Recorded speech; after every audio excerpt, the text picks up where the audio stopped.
Hi, I'm Pedro. Welcome to the farm. There is something I would like to show you. Come with me.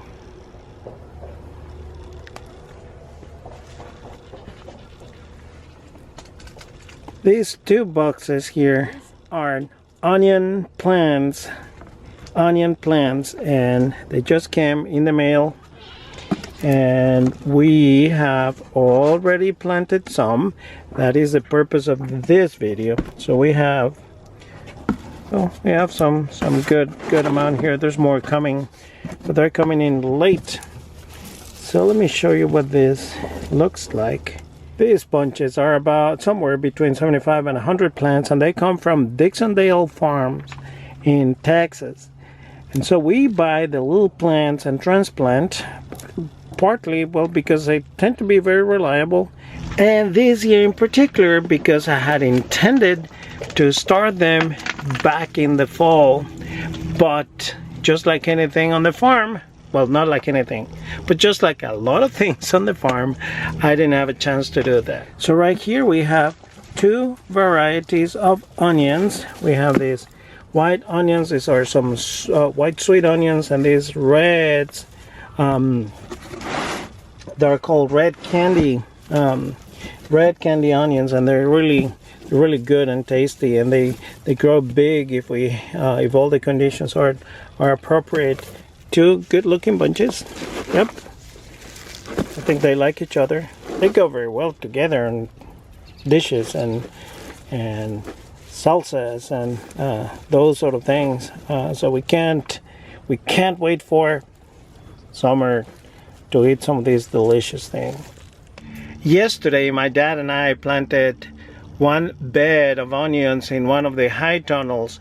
One bed, roughly about 600 plants, give or take. And so in this video we're going to go over the process of cleaning the beds after a winter's break, and preparing the soil and transplanting the onion seeds in the onion plants. And so we're really happy now to share with you the process, how we go about planting that very first crop of onions in mid-February.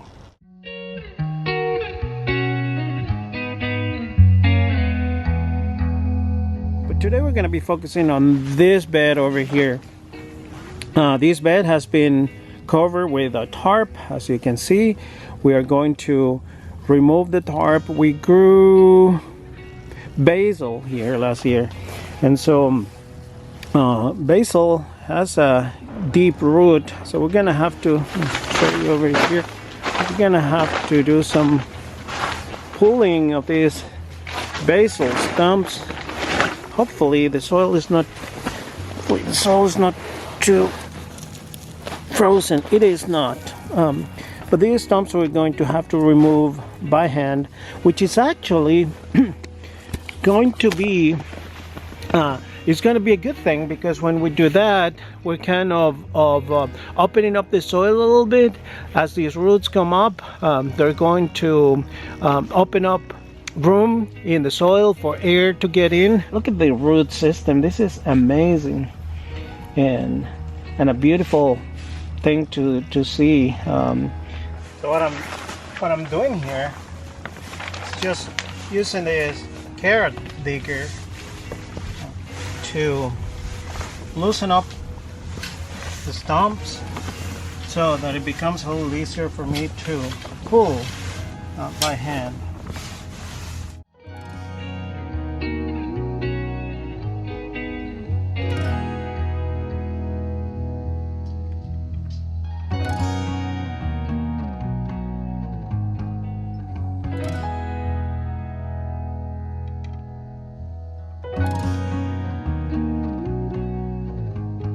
Alright, meet the broad fork. This tool is the closest thing we have here to a tiller. Although it doesn't mixes the soil, what it does is that these tines get in, they loosen up the soil a little bit without mixing it. So it allows for air to get in, for water to penetrate, and this tool is the reason why I don't go to the gym. Let me show you how it works.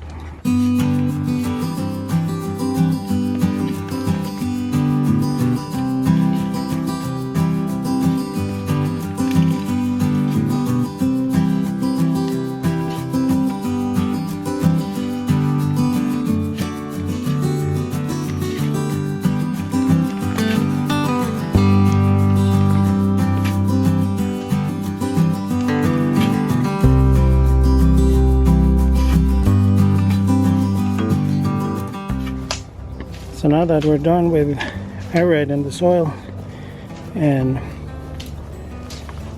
broad forking it, we come with a fork and just now loosening up the top about 1 inch or so, make that top layer soft. We're not going deep with that rake, just as I say, just breaking up the top, loosening it up. And so we do this. The next step is going to add a little bit of soil amendments. So now the bed has been raked, the top layer, and as you can see now we have the soil that is loose, up to about an inch and a half, which is what we want.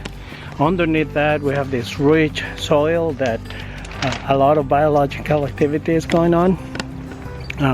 However, we are going to add some soil amendment, a bit of a fertilizer. And as far as our soil amendment plan, our fertilizers, we only rely on 3 things here at the farm. One is compost, lots of them, lots of compost. The other is a mix, typically half and half, of dehydrated chicken manure, which you can buy. We buy an organic type, and alfalfa meal. Okay? So that's essentially what we use now. We keep track of what is grown in every bed, when, and so what kind of amendments we add to that. So this bed was heavily amended with compost when we planted that basil last time. This was in midsummer last year, and so I haven't planted anything ever since. So there's quite a bit of compost on the ground. So what we're going to do now is just add a little bit of this mix of chicken manure and alfalfa meal. We have 2 things. The chicken manure obviously is providing all that nitrogen that we need. The alfalfa meal is providing lots of organic matter. It attracts a lot of earthworms, which is a good resource. It's something that you want to have here, right?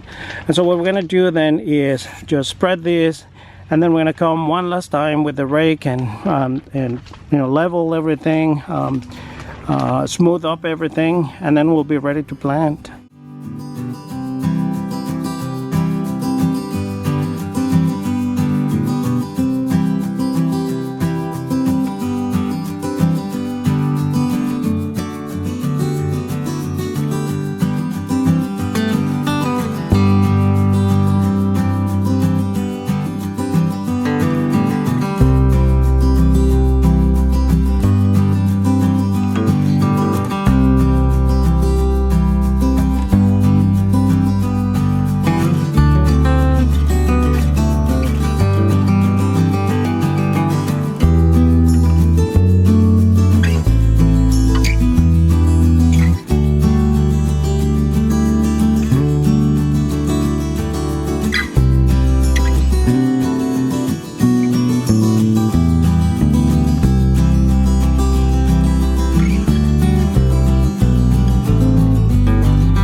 Now, in the spirits of aesthetics, so that things look pretty, and in order to make things more efficient when it comes to weeding and cultivating, we're going to mark down 3 rows on this bed, and we'll use a rake with a little attachment to the rake to mark our rows, and then we'll draw a grid on it where we'll plant the transplants.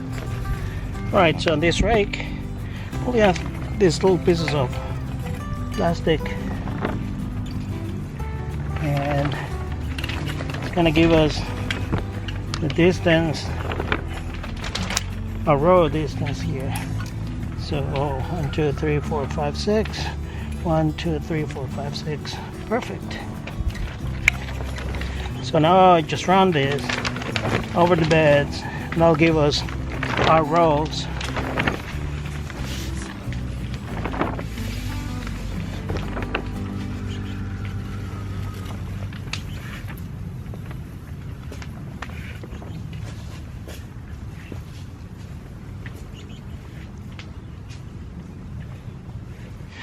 All right, so now what we're gonna do is mark a grid so we add more of these things. What we want is about 3 or 4 inches on the rows. I'm gonna do every 2. This will be the distance between plants on the row. Every other time.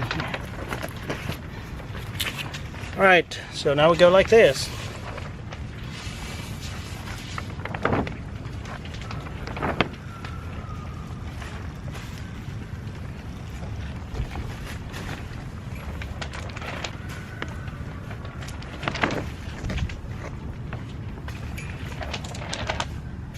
These beds are 50 foot long, and so you have 3 rows. Each row is gonna have about 200 plants. As I said, they're about 3 or 4 inches on the row. So altogether, this bed will be about 600 onion plants.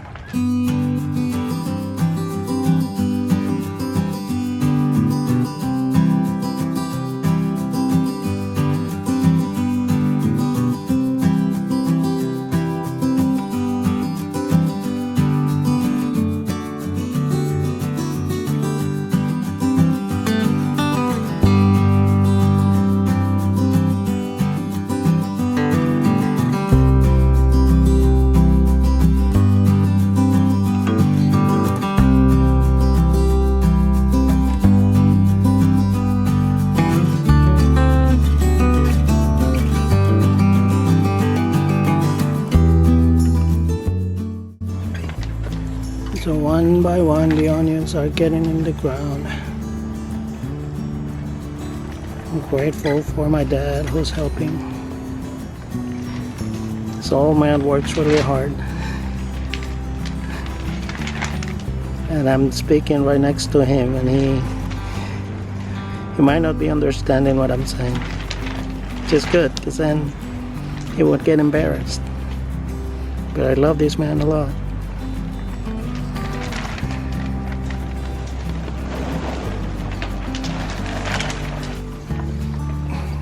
So one row of onions look good.